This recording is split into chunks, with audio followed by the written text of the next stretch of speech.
Olá pessoal, os computadores e as tecnologias digitais há muito se tornaram uma parte importante de nossas vidas. Tão importante que surgem neste campo conflitos sérios entre pessoas diferentes. E não estamos falando de brigas nas sessões de comentários não. Os gênios da computação, essas pessoas altamente inteligentes, nem sempre escolhem o lado do bem e se tornam hackers. A coisa mais inofensiva que eles podem fazer é invadir seu e-mail ou sua página em uma rede social. Mas às vezes as brincadeiras deles vão tão longe que se transformam em ameaças à segurança nacional, e o FBI começa a procurá-los. No vídeo de hoje falaremos sobre os hackers mais procurados da história contemporânea. Vamos lá!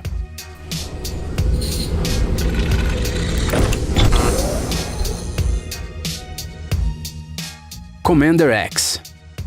Hoje em dia, esse cara cujo nome verdadeiro é Christopher Doyon tem mais de 7 mil seguidores no Twitter. E isso apesar dele estar há mais de um ano fugindo das autoridades dos Estados Unidos. E, portanto, devia tentar se manter anônimo. Mas Christopher é tão imprudente quanto é alta sua posição na comunidade global de hackers. É inacreditável, mas ele não só consegue manter contato com seus fãs, como também ri na cara daqueles que o perseguem. Além disso tudo, o Commander lançou um livro há alguns anos no qual contou sobre suas atividades no maior grupo de invasões, o Anonymous, no qual rapidamente passou de um simples hacker a um líder. Não dá pra negar que não é muito inteligente escrever uma coisa dessa sobre uma das organizações mais procuradas pelo FBI, né? No entanto, considerando que depois de fugir dos Estados Unidos, o Commander deu entrevistas à torto e à direito, é pouco provável que um livro piore a situação dele. Uma das primeiras grandes ações do Commander na equipe Anonymous foi hackear o site da administração da cidade de Santa Cruz, como uma forma de protesto contra a polícia local em relação à população de rua. E embora o próprio Christopher ache que isso foi só uma travessura, justamente essa ação que lhe deu uma sentença de 15 anos de prisão. Sua ação mais incrível, que é uma amostra de sua profissionalidade e de sua ideologia, foi hackear e coletar dados de todos os habitantes do Egito quando estavam rolando uns protestos por lá. O principal objetivo do Anonymous era causar um ataque psicológico no governo egípcio, e para conseguir isso foi preciso trabalhar em condições estranhas. Durante o dia, Christopher trabalhava em um projeto em uma cafeteria de São Francisco e à noite dormia abraçado com um computador no beco atrás dela enquanto coletava os dados. Sua fuga dos Estados Unidos quando o tribunal soltou o hacker sob fiança parece a história de um filme de ação de espionagem. Anteriormente, o Commander tinha projetado uma ferrovia subterrânea até a fronteira com o Canadá para que os membros do grupo pudessem escapar das autoridades em casos assim. Acabou que ele mesmo teve que usar a invenção.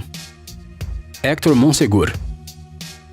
Este é outro membro da comunidade Anonymous. Este cara é daqueles que podem ser chamados de hackers natos. Afinal, ele começou a fazer isso desde muito cedo. Hector foi criado por sua avó. Eles moravam em um bairro não muito bom de Nova York. Um dia, para ajudar um pouco com as despesas financeiras da família, ele roubou dados de cartão de crédito com a ajuda de suas habilidades de hacker. Isso possibilitou pagar as contas necessárias e viver melhor do que antes. Ao entrar para o Anonymous, o Hector passou a receber missões mais sérias. Ele, por exemplo, invadiu facilmente o site do primeiro-ministro da Tunísia, onde postou uma carta em apoio aos manifestantes contra o governo local. Depois disso, Hector se sentiu como um Robin Hood, capaz de ajudar centenas de pessoas ao mesmo tempo sem sair de seu apartamento. A ampla atividade do hacker terminou no momento em que ele invadiu descaradamente o site de uma das agências do FBI. No dia seguinte, vários agentes apareceram em sua casa. Por todos os seus crimes e por conta de mais de 1000 invasões diferentes, Hector podia pegar impressionantes 124 anos de prisão. Até mesmo pensar nesse número é simplesmente fora da realidade, que dirá implementá-lo. Para evitar as punições, Hector teve que se transformar em um informante e trabalhar para o FBI. Em 3 anos de cooperação com eles, o hacker ajudou a impedir mais de 300 ataques cibernéticos contra o governo dos Estados Unidos, as Forças Armadas Americanas e a NASA. Talvez se a infância de Hector tivesse sido diferente, sua vida também teria sido outra, e ele não teria se transformado em ex-criminoso colaborando com o FBI, mas sim em um dos especialistas mais legais do Vale do Silício. Mas isso é outra história.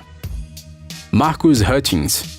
O homem que salvou a internet. Esse é um título que poderia ter dado ao Marcus Hutchins, um jovem e promissor hacker que permaneceu impune por um longo tempo por suas atividades. Por alguma ironia do destino, ele foi detido após impedir um ataque à rede global de um vírus capaz de destruir os dados de centenas de milhares de internautas. Para uma operação dessas, é preciso ter um talento nato, não acham? O fato de que o Marcus teria um grande futuro relacionado com sistemas de computadores foi algo que ele mesmo e também seus pais perceberam ainda na infância. Os cursos de informática não davam ao garoto o que ele queria. Marcus frequentemente ficava entediado, então continuou estudando por conta própria. Além disso, nas aulas, ele não podia jogar seus queridos Counter-Strike e Call of Duty, algo que temos que concordar era injusto com a criança. Talvez seu novo caminho como hacker tenha sido apenas uma vingança contra seus professores chatos. Aos 13 anos, Marcus ganhou seu primeiro computador, que ele desmontou e remontou, substituindo os componentes necessários. Um ano depois, ele criou seu primeiro programa para roubar senhas de usuários da internet, que descobria onde o Internet Explorer armazenava suas chaves de criptografia. 2 anos depois, ele largou os estudos. 3 anos depois, ele começou a encontrar grandes clientes na Darknet. Os negócios de Hutchins prosperaram. Ele logo se tornou um dos principais desenvolvedores de programas para roubo de dados bancários de milhares de pessoas. Após sua prisão, ele confessou seus crimes. O julgamento durou vários anos e Marcus já estava se preparando mentalmente para a vida na prisão, mas houve uma virada totalmente inesperada no seu caso. O juiz absolveu o hacker, considerando que salvar o mundo de um vírus que destruiria tudo em seu caminho superava os crimes que o hacker havia cometido antes.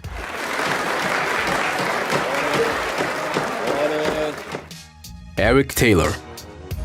Este cara foi outra criança prodígio. Seu apelido no meio digital era Cosmo the God, e ele começou sua carreira de hacker aos 12 anos. Segundo o próprio Eric, o dinheiro que poderia ser ganho com esse tipo de atividade nunca o atraiu. Ele se interessava mesmo era pelo processo. Para ele, que era um garoto ainda em crescimento, era tudo uma grande aventura que ele divertia muito. Depois de encontrar pessoas como ele na rede, Eric, juntamente com o grupo, atacou os sites da Amazon, da Apple e da Netflix para roubar os dados dos usuários. As empresas não confirmam essa informação. Quando estavam muito entediados, os hackers brincavam com a polícia, enviando alertas de crimes terríveis e violentos. Chegando ao endereço indicado, os guardas não encontravam nada. Depois disso, Eric começou a roubar os dados pessoais de celebridades. Suas vítimas foram o ex-diretor da CIA John Brennan, a famosa modelo Kim Kardashian e até a ex-primeira-dama dos Estados Unidos, Michelle Obama. Um histórico impressionante, não acham? O Cosmo the God tentou culpar hackers russos pelos seus crimes,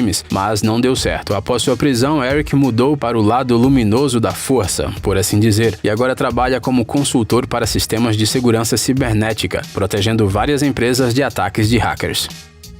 Martin Shkreli. Conhecido nos Estados Unidos pelo apelido de Pharma Bro, Martin Shkreli fundou uma pequena empresa farmacêutica que quase arruinou os compradores de medicamentos vitais. Sua empresa, por exemplo, aumentou o custo de um medicamento contra o HIV em mais de 5.000%, acredita? Um aumento inacreditável que requer uma enorme imprudência da pessoa responsável. Além disso, Martin conseguiu enganar seus investidores contando-lhes histórias sobre 2 grandes fundos monetários que administrava. Diversos empresários fizeram grandes investimentos financeiros neles. O caso da fraude de Shkreli foi descoberto e o empresário foi condenado a 7 anos de prisão, além da apreensão de todos os seus bens e propriedades fiscais. É surpreendente, mas além de tudo, ele possuía uma cópia única de um disco do grupo de rap Wu-Tang Clan, bem como uma pintura rara de Picasso. Cosa Nostra. Esse é um dos casos de maior destaque e de sucesso do FBI nos últimos anos. FBI! Em uma noite, os agentes de segurança prenderam 130 pessoas, todas elas membros do maior grupo mafioso do mundo, a Cosa Nostra. Isso é algo que não se vê nem no cinema, embora Hollywood tenha feito filmes sobre clãs criminosos regularmente, desde o século passado. Não pense que a máfia de nossos dias é tão nobre quanto aquela mostrada em O Poderoso Chefão. Eles se envolvem em roubos, assassinatos e extorsão, destroem a vida de outras pessoas e vivem à custa dos outros. E se você, por acaso, acha que praticamente não resta mais ninguém da máfia hoje em dia, está enganado. Para essa operação, que começou tarde da noite, foram recrutados 500 agentes do FBI e mais de 200 policiais comuns. Às 11 horas da noite, mais de 100 pessoas já tinham sido presas. A operação foi concluída no mesmo dia. Ela foi seguida de um processo muito midiático que deu um duro golpe nas atividades da máfia na costa leste dos Estados Unidos. Kevin Mitnick.